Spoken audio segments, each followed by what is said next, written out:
Chapitre 67. De la résolution que prit Don Quichotte de se faire berger et de mener la vie champêtre, tandis que passerait l'année de sa pénitence, avec d'autres événements curieux et divertissants en vérité. Si toujours une foule de pensées avait tourmenté Don Quichotte, avant qu'il fût abattu, un bien plus grand nombre le tourmentait depuis sa chute. Il était donc à l'ombre d'un arbre, et là, comme des mouches à la cure et du miel, 1000 pensées accouraient à le harceler. Les unes avaient trait au désenchantement de Dulcinée, les autres à la vie qu'il mènerait pendant sa retraite forcée. Sancho arriva. Elle lui vanta l'humeur libérale du laquais Tosilos.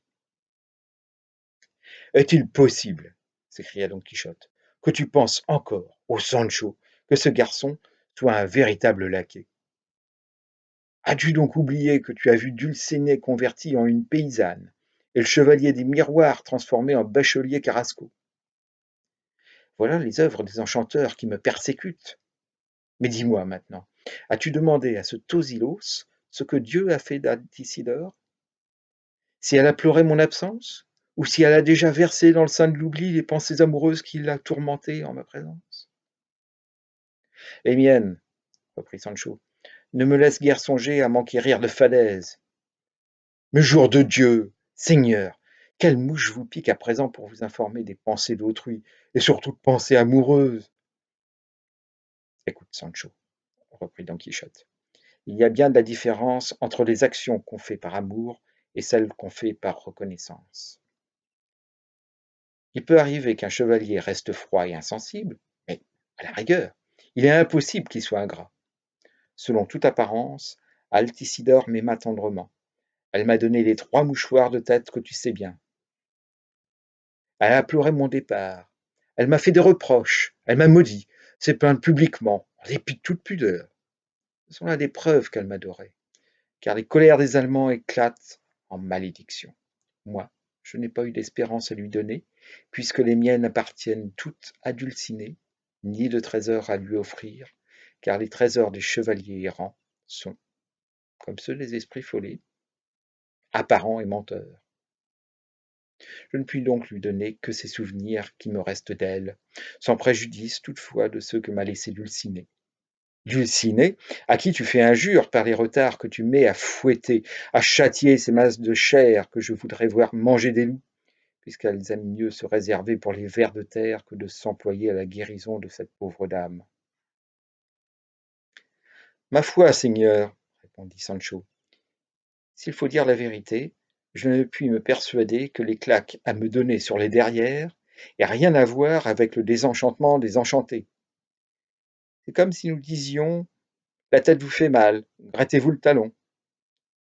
Du moins, j'oserais bien jurer qu'en toute l'histoire que votre grâce a lue, traitant de la chevalerie errante, vous n'avez pas vu un seul désenchantement à coups de fouet.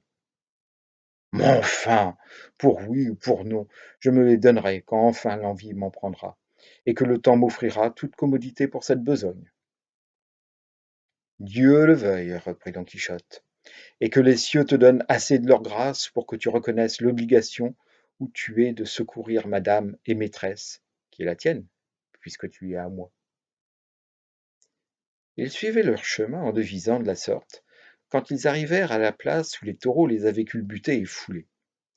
Don Quichotte reconnut l'endroit et dit à Sancho: « Voici la prairie où nous avons rencontré les charmantes bergères, les élégants bergers qui voulaient y renouveler la pastorale Arcadie.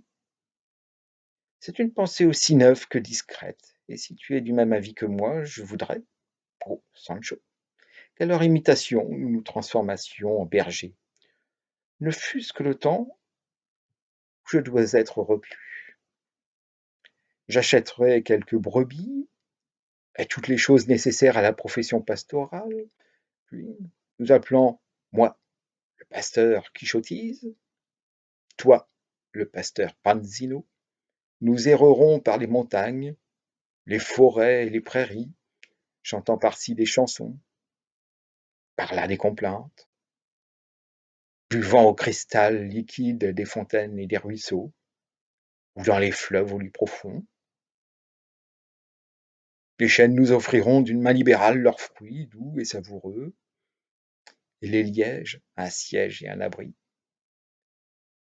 Les saules nous donneront de l'ombre, un rose des parfums, les vastes prairies, des tapis émaillés de 1000 couleurs, l'air sa pure haleine, la lune et les étoiles une douce lumière, malgré l'obscurité de la nuit, le chant du plaisir, les pleurs de la joie, Apollon des vers, et l'amour des pensées sentimentales qui pourront nous rendre fameux et immortels, non seulement dans le présent âge, mais dans les siècles à venir. Pardieu! S'écria Sancho, voilà une vie qui me va et qui m'enchante. D'autant plus qu'avant même de l'avoir envisagée, le bachelier Samson Carrasco et maître Nicolas, le barbier, voudront la mener également et se faire berger comme nous. Encore, Dieu veuille qu'il ne prenne pas envie au curé de se fourrer dans la bergerie tant il est de bonne humeur et curieux de se divertir. Ce que tu dis est parfait, reprit Don Quichotte. Et si le bachelier entre dans la communauté pastorale, comme je n'en fais aucun doute, il pourra s'appeler le pasteur Sansonnet ou le pasteur Carrascon. Le barbier Nicolas pourra bien s'appeler le pasteur Nicoloso, comme l'ancien Boscan s'appelait Nemoroso. Quant au curé, je ne sais trop quel nom nous lui donnerons, à moins que ce ne soit un dérivatif du sien et que nous ne l'appelions le pasteur Couriambro. Pour les bergères, qui nous devons être les amants, nous pourrons leur choisir des noms comme dans un sang de poire. Et puisque le nom de madame convient aussi bien à l'état de bergère qu'à celui de princesse, je n'ai pas besoin de me creuser la cervelle et lui en chercher un qui lui aille mieux. Toi, Sancho, tu donneras à la tienne celui qui te plaira. Je ne pense pas, répondit Sancho, lui donner un autre nom que celui de Teresona. Il ira bien avec sa grosse taille et avec le sien propre, puisqu'elle s'appelle Thérèse. D'ailleurs, en célébrant dans mes vers, je découvrirai combien mes désirs sont chastes, puisque je ne vais pas moudre au moulin d'autrui. Il ne faut pas que le curé ait de bergère, ce serait donner mauvais exemple. Quant au bachelier, s'il veut en avoir une, il a son âme dans sa main. Miséricorde, s'écria Don Quichotte, quelle vie nous allons donner, ami Sancho. Que de cornemuses vont résonner à nos oreilles, que de flageolets, de tambourins, de viols et de serinettes. Si parmi toutes ces espèces de musique vient se faire entendre celle des albogues, nous aurons là presque tous les instruments pastoraux. Qu'est-ce que cela des albogues demanda Sancho. Je ne les ai vus ni ouïs nommer en toute ma vie. Les albogues, répondit Don Quichotte, sont des plaques de métal, semblables à des pieds de chandelier, qui, frappées l'une contre l'autre, le côté creux, rendent un son, sinon très harmonieux et très agréable, au moins sans discordance, et bien d'accord avec la rusticité de la cornemuse et du tambourin. Ce nom d'albogue est arabe, comme le sont tous ceux qui, dans notre langue espagnole, commencent par al, à savoir almohazar, almorzar, alfombra, alguazil, almacène, alcancia, et quelques autres semblables. Notre langue n'a que 3 mots d'arabe qui finissent en i. Orsegui, Zakizami et Maravelli. Car Aleli et Alfaki, aussi bien par l'al du commencement que par le i final, sont reconnus pour arabes. Je te fais cette observation en passant parce qu'elle m'est venue à la mémoire en nommant les albogues. Ce qui doit nous aider beaucoup à faire notre état de berger dans la perfection, c'est que je me mêle un peu de poésie, comme tu sais, et que le bachelier Samson Carrasco est un poète achevé. Du curé, je n'ai rien à dire, mais je gagerais qu'il a aussi ses prétentions à tourner le vers. Ouais, quant à maître Nicolas, j'en fais pas l'ombre d'un doute, car tous les barbiers sont joueurs de guitare et faiseurs de couplets. Voilà, je me plaindrai de l'absence. Toi, tu te vanteras d'un amour fidèle. Pasteur Carrascon fera le dédaigner, et le currier Curiambro, ce qui lui plaira. De cette façon, la chose ira à merveille. Pour moi, seigneur, répondit Sancho, j'ai tant de guignons que je crains de ne pas voir arriver le jour où je me verrai menant une telle vie. Oh, que de jolies cuillères en bois je vais faire quand je serai berger. combien de salades, de crème fouettée, combien de guirlandes et de babioles pastorales. Si elles ne me donnent pas la réputation de bel esprit, elles me donneront du moins celle d'ingénieux et d'adroit. Sanchika, ma fille, nous apportera le dîner à la bergerie. Mais gare, elle a de bonnes façons, et il y a des bergers plus malicieux que simples. Je ne voudrais pas qu'elle vînt chercher de la laine et s'en retournât tondue. Les amourettes et les méchants désirs vont aussi bien par les champs que par la ville, et se fourrent dans les cabanes des bergers comme dans les palais des rois. Mais, en notant la cause, on note le péché. Et si les yeux ne voient pas, le cœur ne se fend pas. Et mieux vaut le sceau de la haie que les prières des honnêtes gens. Trêve de proverbes, Sancho, s'écria Don Quichotte. Chacun de ceux que tu as dit suffisait pour exprimer ta pensée. Bien des fois, je t'ai conseillé de ne pas être si prodigue de proverbes et de tenir en bride quand tu les dis.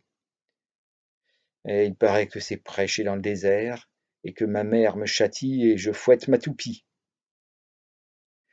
Il paraît aussi, répartit Sancho, que votre grâce fait comme on dit, la poêle a dit au chaudron. Ôte-toi de là, noir par le fond. Vous me reprenez de dire des proverbes, et vous les enfilez deux à deux. Écoute, Sancho, reprit Don Quichotte, moi j'amène les proverbes à propos, et quand j'en dis, ils viennent comme une bague au doigt. Et toi, tu les tires si bien par les cheveux que tu les traînes au milieu de les amener.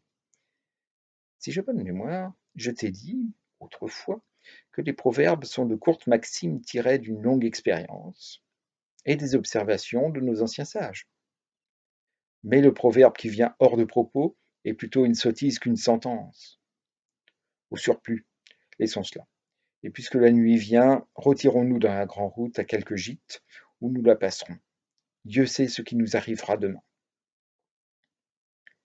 Ils s'éloignèrent tous deux, super tard et mal, bien contre le gré de Sancho, lequel se représentait les misères qui attendent la chevalerie errante dans les forêts et les montagnes, si, de temps en temps, l'abondance se montre dans les châteaux et dans les bonnes maisons, comme chez maître Diego de Miranda, aux noces de Camache et au logis de Don Antonio Moreno.